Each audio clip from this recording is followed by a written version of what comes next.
우리는 예수님이 부활하신 후에 지금 부활절 이후에 기쁨의 50일을 보내고 있습니다. 왜 기쁨의 50일인가요? 오늘 본문의 1장 3절에서 그 이유를 제시하고 있습니다. 그가 예수님이 친히 살아계심을 나타내사 40일 동안 그들에게 보이시며 하나님 나라의 일을 말씀하셨다. 그가 친히 살아계심을 나타내사 40일 동안 그들에게 보이시며 하나님 나라의 일을 말씀하셨다. 여기서 이제 두 가지 기뻐할 이유를 이제 찾게 되는데요.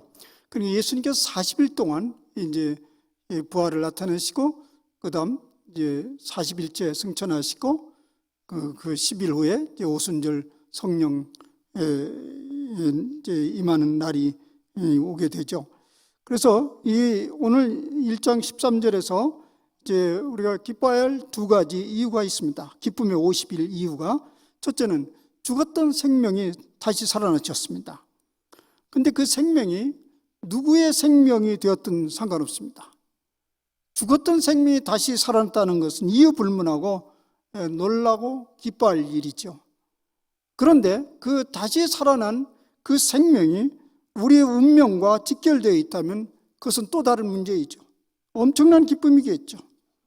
그런 의미에서 부활절 이후의 시간들은 예수님을 주와 그리스도로 고백하는 모든 사람들에게 큰 기쁨이고 기쁨이어야 합니다. 때마쳐 코로나19 바이러스 사태 때문에 우울한 계절이었지만 그래도 이 계절은 기쁨의 50일이어야 합니다. 만약에 이 기쁨의 50일이 없었더라면 어두움은 어둠일 뿐이고 절망은 절망일 뿐입니다. 두 번째 기뻐해야 할 이유는요, 다시 사신 예수 그리스도께서 제자들에게 거듭거듭 나타나셨다는 사실 때문입니다. 그런데 예수님이 그들에게 나타나셔서 하나님의 일을 보이시고 가르쳤습니다. 그것이 큰 희망이요 기쁨입니다. 성경에는 예수님께서 7차례 정도 제자들에게 나타나셨습니다. 그리고 바울 사도는 일시에 500명 제자들에게 나타나셨다고 기록하고 있습니다.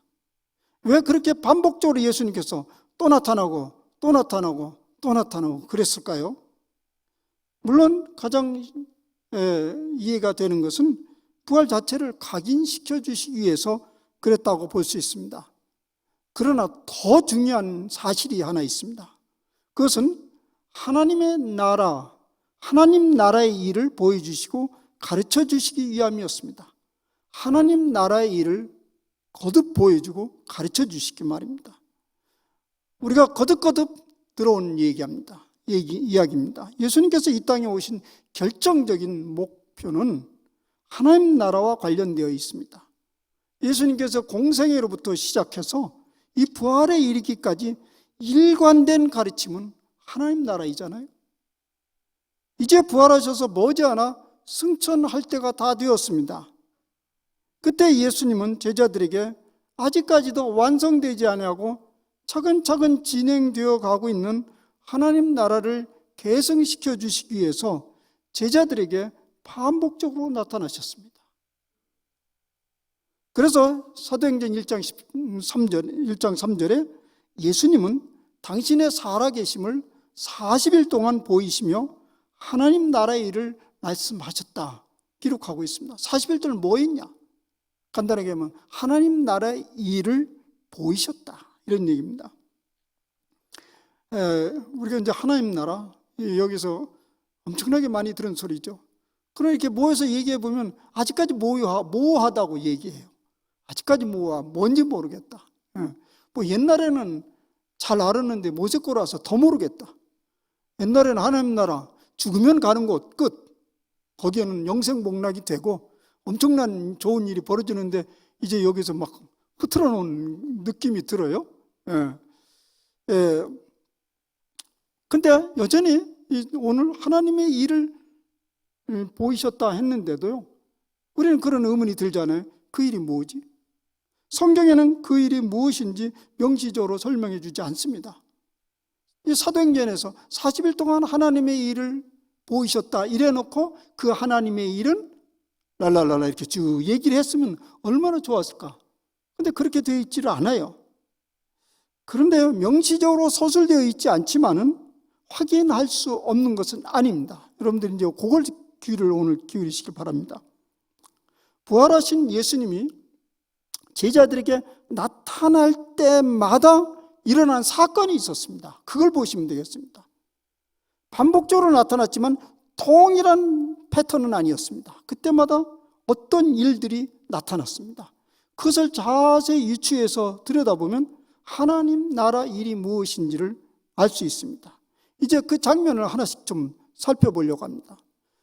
첫째, 한 곳에 모여서 벌벌 떨고 있는, 두려워 떨고 있는 제자들에게 예수님이 나타나셨습니다. 그리고 그들에게 뭐라고 하셨죠?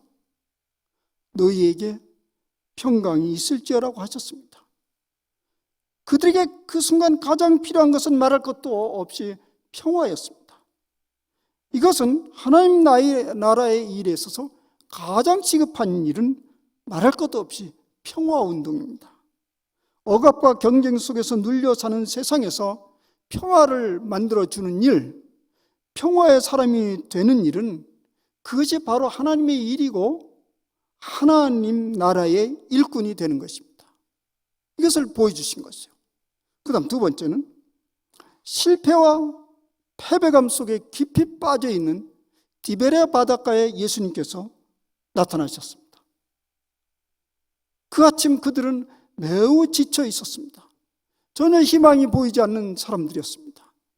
그런데 그곳에서 예수님이 찾아오셔서 하신 한마디의 결정적인 말씀이 있습니다. 그게 뭐냐면 와서 조반을 먹어라. 뭐 더 설명이 필요 없어.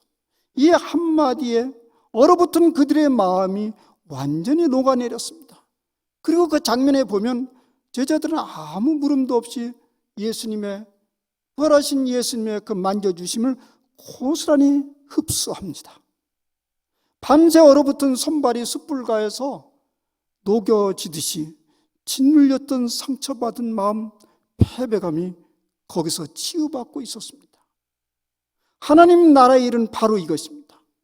패배감으로 얼어붙은 마음, 상처받은 마음을 조건 없이 만져주시고 회복시켜 주시는 일이라면 그것이 바로 하나님 나라의 일입니다. 세 번째, 그리고 난 후 예수님은 베드로를 부릅니다. 베드로야 좀 보자.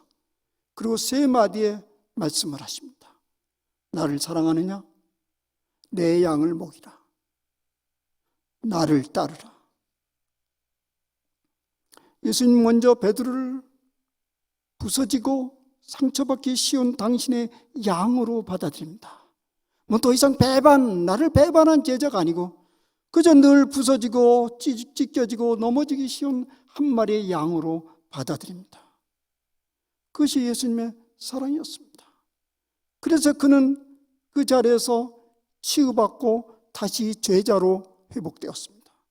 그 다음에 예수님으로부터 내 양을 먹이라는 사명을 부여받습니다. 너와 같은 사람은 왜 너뿐이겠느냐? 너처럼 그렇게 연약하고 부서지기 쉬운 인간이 왜 너 혼자뿐이겠느냐? 세상 사람은 제각각 강한 체하고 잘난 체하지만은 실상은 상처받은 양으로 가득 찬 것이 오늘 우리가 살아가는 세상 아니냐? 예수님은 베드로에게 부탁합니다. 그들을 먹이고 돌보고 치라. 사실 이런 일은 특정한 사람만의 몫은 아닙니다. 우리가 서로를 향하여 할 수 있는 일입니다. 모두 다 상처받기 쉽고 부서지기 쉬운 양들이기 때문에 서로 그 양을 돌보고 치고 싸매어 주라는 얘기입니다. 이것이 바로 하나님 나라의 일입니다. 네 번째, 의구심으로 가득 찬 자리에 부활하신 예수님이 나타나셨습니다. 나는 그게 못자국과 옆구리의 창자국을 직접 눈으로 확인하고 만져보지 않으면 믿을 수 없다라는 그 자리에 예수님이 찾아오셨습니다. 그리고 당신의 손과 옆구리를 내보이시면서 넣어보고 만져보라 하십니다. 도마는 그때야 예수님을 향하여 나의 주님이시오, 나의 하나님이시라고 고백합니다. 이것이 바로 하나님 나라의 일입니다. 예수님이 주님이시오, 왕이시오, 구원자라는 고백이 있는 그곳에서 하나님 나라의 일이 펼쳐집니다. 나라는요, 다스리는 주권자가 있어야 됩니다. 민주주의에서는 주권이 국민에게 있다고 합니다. 그러나 하나님 나라의 주권자는 예수 그리스도이십니다. 그래서 그가 왕이시요 그리스도라고 선포되는 곳에 하나님 나라의 일이 일어납니다. 이것이 절정입니다.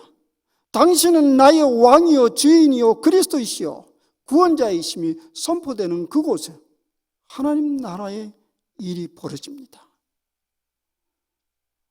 이제 마지막 한 가지 더 소개하면요, 막달라 마리아에게 예수님이 나타나셨습니다. 그녀는 안식일이 지난 새벽미명에 사랑하는 예수님의 그 마지막 시신이라도 보고 예의를 갖추러 찾아갔습니다.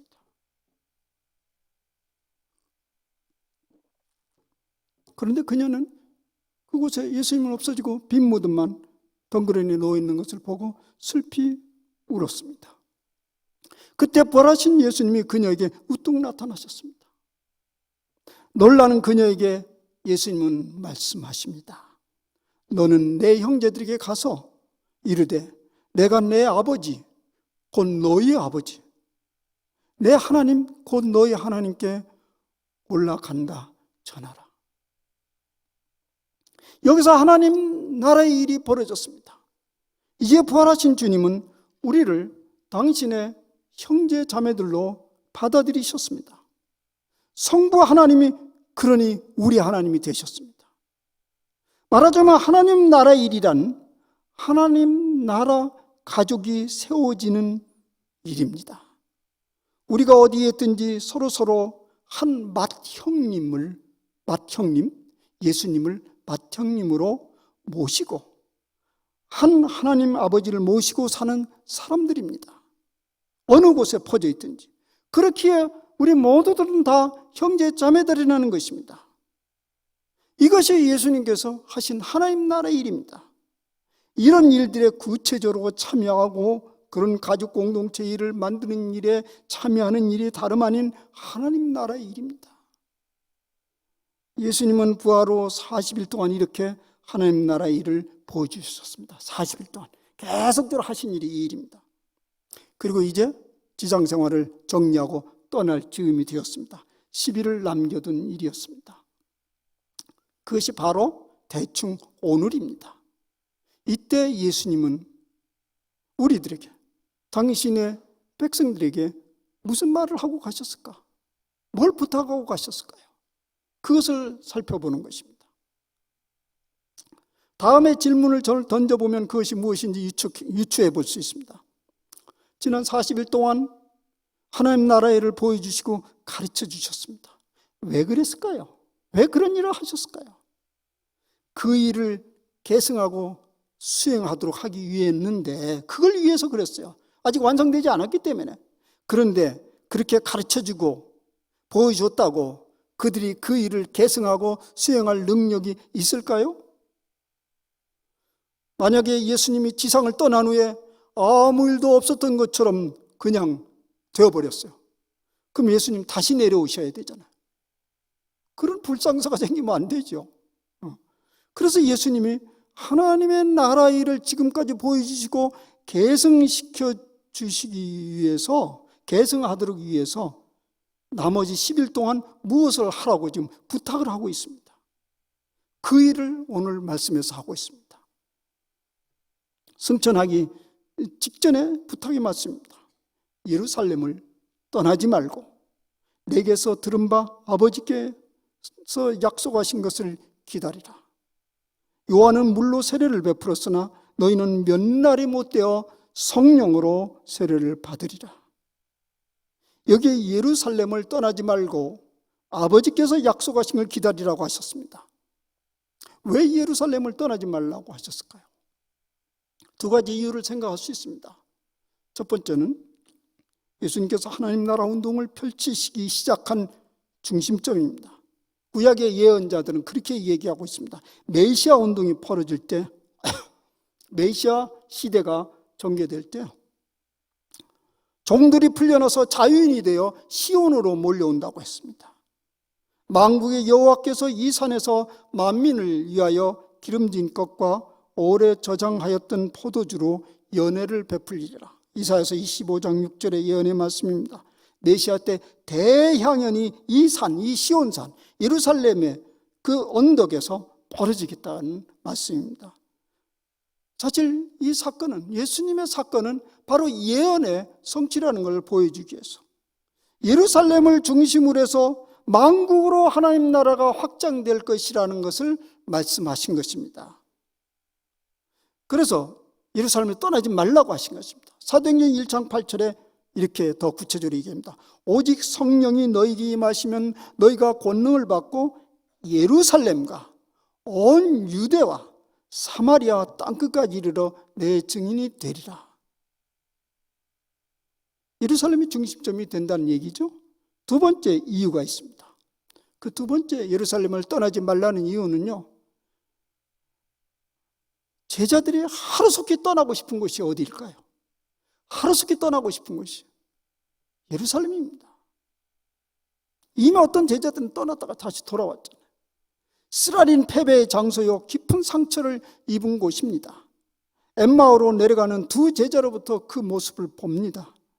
베드로에게는 예루살렘은 더 이상 생각하고 싶지도 않는 치욕적인 장소입니다. 왜 그런 배반적 사건이 베드로에게만 있었겠습니까? 모든 제자들이 다 그러했습니다. 아주 치욕적인 장면을 묘사하는 곳이 한 곳이 있습니다. 마가복음이면, 여러분들이 이런 장면을 기억하고 계시죠? 마가복음에 보면 한 청년이 벗은 몸에 배 혼이불을 입고, 속에 완전히 벗었어요. 혼이불을 하나 입고, 아마 속옷이 없었겠는 모양이죠. 혼이불을 입고 밤에 예수를 따랐어요. 밤이라는 말은 없어요. 예수를 따르다가 무리가 잡았어요. 너 예수를 따른 무리지. 그러니까 혼이불이 확 벗어졌어요. 그리고 그 혼이불을 버리고 벗은 몸으로 도망가니라. 한 청년이 그런 일을 했다는 거예요. 근데 이 청년이 누구일까요? 성서학자들은 다름 아닌 마가복음의 저자 마가 요한이라는 것입니다. 그래서 자기를 그냥 기록하면서 청년이라고 했어요. 따를만 때는 따르는 척 하다가 생명을 위협을 느끼자 발가벗은 수치도 아랑곳하지 않고 주랭랑을 쳐버리는 자기 자신의 비열한 모습을 적나라하게 드러내버렸습니다. 참여하는 심정으로 부끄러운 모습을 드러냈겠죠. 그것이 예루살렘입니다. 뿐만 아니라 예루살렘은 예수님이 처형된 장소입니다. 그 처형을 생각만 해도 분노와 슬픔과 억울함이 치밀어 올라옵니다. 마땅히 죽여야 할 사람은 죽이는 자리에 있고, 의인은 한마디의 변명도 못한 채 죄인 중에 괴수로 죽은 장소입니다. 이 악하고 모순된 현장이 바로 예루살렘입니다. 예루살렘은 의인인 척 거들먹거리며 활개를 치는 바리새인들과 제사장들의 세상이요, 예루살렘은 처음부터 제 나라인 양 활보를 하는 이방인 로마의 병사들과 통치자들의 세상입니다. 예수님은 그 치욕스러운 곳을 떠나지 말고 아버지의 약속하신 것을 기다리라고 하셨습니다. 무엇 때문일까요? 아버지가 약속한 성령은 치욕스럽고 고통스럽고 어두운 현실에 찾아오십니다. 성령님은 그들을 일으켜 세워야 하기 때문에 그렇습니다. 성령님을 갈망하지도 않고 피르치도 않는 그곳에 성령님이 오실 이유가 없습니다. 사실 세계 곳곳에서, 그리고 한반도에서 강력한 성령의 운동이 일어났던 역사를 들여다보면 매우 부끄럽고 고통스러운 역사 한가운데서 일어났습니다. 1907년 평양의 대붕의 역사가 그러했습니다. 그래서 예수님의 영이신 성령은 그 어두운 곳에 빛이 되어 오셨고 희망과 자유와 치유를 선포하셨습니다. 그것이 바로 예루살렘을 떠나지 말라는 이유입니다. 거기서부터 증인들이 일어나기 시작했습니다. 그러면 예루살렘을 떠나지 말고 거기서 와신 상담하며 때만 기다리라고 하셨을까요? 이런 말이 있습니다. 때는 사람을 만들지만 사람은 때를 만든다. 하나님의 약속한 때가 있지만 그 때를 만들고 잡는 것은 사람의 일입니다. 그래서 우리가 할 수 있는 일이란 무엇인가? 예수님께서 그들에게 마지막에 해야 될 일이 무엇인가를 오늘 본문에서 살짝 벗어난 12절, 14절에서 말씀하고 있습니다. 제자들과 마리아와 예수의 아우들이 마음을 같이하여 오로지 기도에 힘썼다. 이 기도는 의례적인 것이 아니었습니다. 약속하신 것을 기다리는 갈망의 기도였습니다. 성령은 하나님의 약속하신 선물이지만 동시에 갈망하고 부르짖는 사람들에게 주어진 하나님의 은사입니다. 교회가 성령의 능력을 갈망하지도 간구하지도 않은 채 어떤 외적인 힘, 잘 갖추어진 구성원들의 능력에 의존한다면 그 교회는 점점 쇠퇴하고 무기력하게 될 것입니다. 왜냐하면 그곳에 성령의 권능을 지닌 증인들이 없어지기 때문에 그렇습니다. 말만 무성한 곳이 되기 때문에 그렇습니다. 그래서 우리는 성령을 받아 권능 있는 사람으로 거듭나야 합니다. 예수님께서 그래서 오직 성령이 임하면 권능을 받고 예루살렘과 유대와 사마리아 땅까지 증인이 되리라고 하셨습니다. 그 부탁이 진실이라는 근거는 9절 10절에서 말씀하고 있습니다.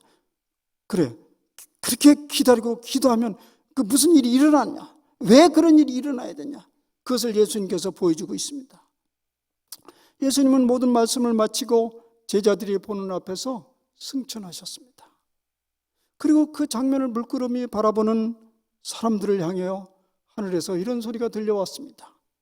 갈릴리 사람들아, 어찌하여 서서 하늘을 쳐다보느냐? 너희 가운데서 하늘로 가심을 본 그대로 오시리라.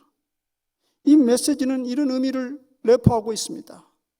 예수 그리스도는 교회로부터 사라진 것이 아닙니다. 오히려 교회의 능력을 더딥히시기 위해서 하늘로 올라가셨습니다. 그것이 우리가 성령 강림을 기다리며 기도할 근거입니다. 하늘에서 내려온 음성 중에 이런 음성을 또 한번 주목해 봅시다. 갈릴리 사람들아, 어찌하여 서서 하늘을 쳐다보느냐? 여기에 더 생각할 말씀은 갈릴리 사람들이라는 호칭입니다. 갈릴리 사람들아. 갈릴리 사람들은 어떤 사람들입니까? 예수님의 첫 제자라고 할 수 있는 나다니엘의 입을 통해서 갈릴리가 어떤 곳인지를 말해주고 있습니다. 갈릴리 나사렛에서 무슨 선한 것이 나오겠느냐? 이스라엘의 긴 역사 속에서 갈릴리에서는 단 한 사람의 선지자도 나온 적이 없습니다. 전혀 주목받지 못한 촌사람들이 갈릴리 사람들입니다. 그러니 갈릴리 사람들아, 이 말은 뭐냐면 이 촌놈들아, 이런 말입니다. 그런데 너희들이 예수의 증인이 될 것이다, 이런 얘기입니다. 그 일이 언제 일어날 것입니까? 그 일이 언제 일어날 것입니까? 아니면 언제 일어났습니까? 어떤 의미에서 이미 이것은 일어난 사건입니다.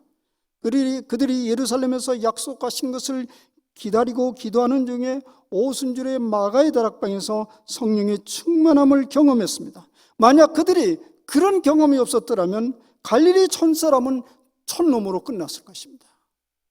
근데 이제 그들은 예루살렘과 온 유대와 사마리아 땅끝까지 이르러 증인이 되었고 마침내 갈릴리 촌사람은 세계의 시민이 되었습니다. 그것이 바로 성령의 권능이었습니다.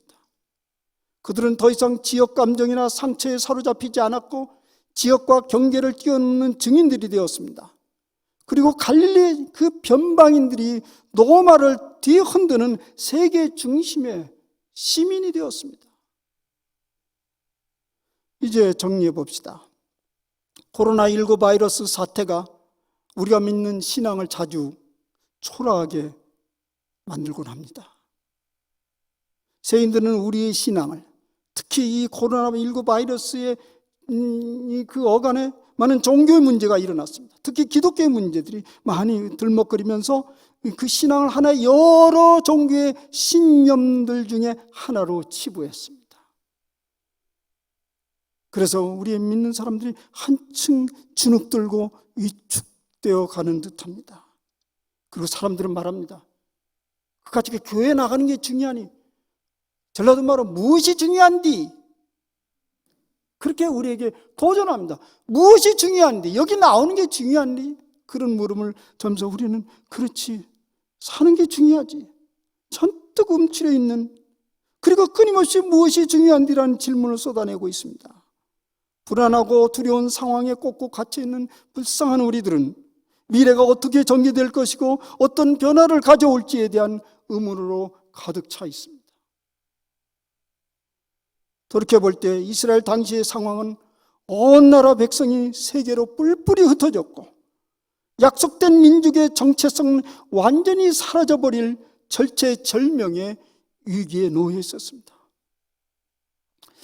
제가 요즘에 어떤 굉장히 긴 책을 읽고 있는데요.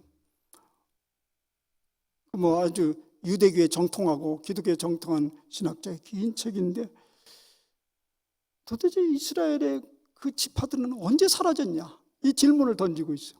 모른대고 언제 사라졌는지. 지금 이스라엘 지파 없잖아요. 구약에 그렇게 반복되는 이스라엘 지파, 오늘 이스라엘 사람 붙들고 물어보세요. 어느 지파냐고. 근데 한국에 왔더라고, 그 지파가 신천지에. 이스라엘은 없어졌어요. 그때가 바로 이때예요. 그래서 이스라엘 민족은 절체절명의 위기의 순간에 놓여 있었습니다. 이때 예수님께서 하나님의 약속의 백성들에게 메시아로 찾아오셨습니다. 그리고 그들에게 갈릴리의 변방의 촌사람이 아니라 어둠을 일깨우는 세계 시민으로 깨어나게 만들었습니다. 더 이상 지파 같은 건 필요 없습니다. 세계 시민으로 일깨워 주신 것입니다. 어떻게 말입니까? 어떻게 그런 일이 가능했어요?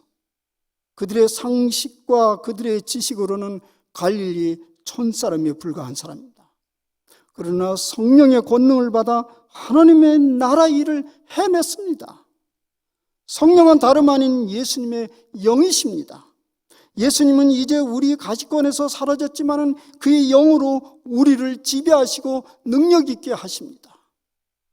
오늘 우리가 겪고 있는 이 큰 위기는 결코 하나님의 아무런 섭리 없이 일어난 사건일 리가 없습니다. 이 사태 속에서 행하시는 하나님의 일이 분명히 있습니다. 우리의 자연적인 지혜와 상식으로는 다 헤아릴 수가 없습니다. 우리가 그리스도의 사람임에도 불구하고 자주 무기력하게 느끼는 것은 유감스럽게도 촌사람의 근성인 상식과 경험에 의존하여 우리의 삶을 이끌어가기 때문에 그렇습니다. 그리스도의 사람은 그리스도의 영으로 사로잡혀야 합니다. 성령 곧 그리스도의 영은 예수님이 떠나신 이래로 줄곧 그리스도의 사람들과 함께 하셨습니다. 그런데 그 성령님을 대수롭게 여기고 갈망하지도 간구하지 않는 사람들, 그것이 오늘의 그리스도인이라면 그 사람은 갈릴리 촌사람입니다. 그런 사람들의 경험은 무엇일까요? 그런 사람들의 그리스도인으로서의 경험은 무엇일까요? 바로 이것입니다. 그리스도인이라도 별것 아니네. 그리고 느낌표를 찍습니다. 별거 아니네.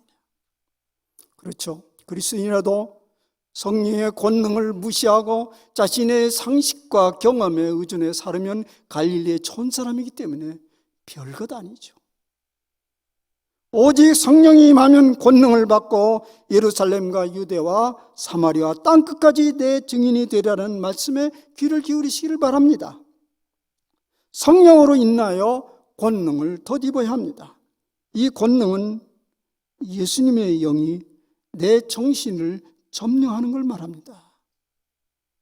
예수님의 가치관으로 내 가치관을 뒤바꾸는 것을 말합니다. 그럴 때 우리는 이 어둡고 불안한 세상을 능히 이겨낼 수 있으며 그리스도인이 될 수 있습니다. 그리스도의 증인이 될 수 있습니다. 사랑하는 여러분, 우리 이제 다음 주 성령 감인절을 맞이하는 주일입니다. 그 일주일 동안 우리가 기도합시다. 갈릴리 촌사람의 근성으로는 이 어두운 세상을 이겨낼 수 없습니다. 불투명한 미래에 대하여 적합하게 대응할 수도 없습니다.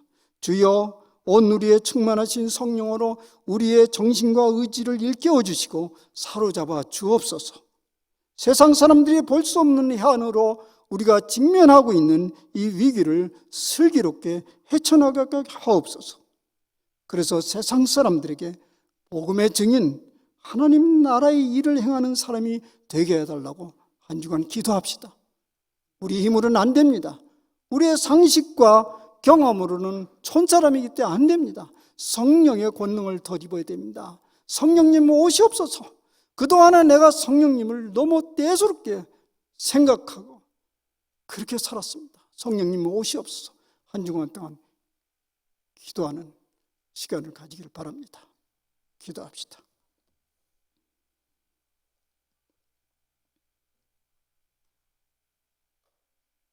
주님, 갈릴리 촌사람들에게 성령님께서 위대한 일을 행하셨습니다.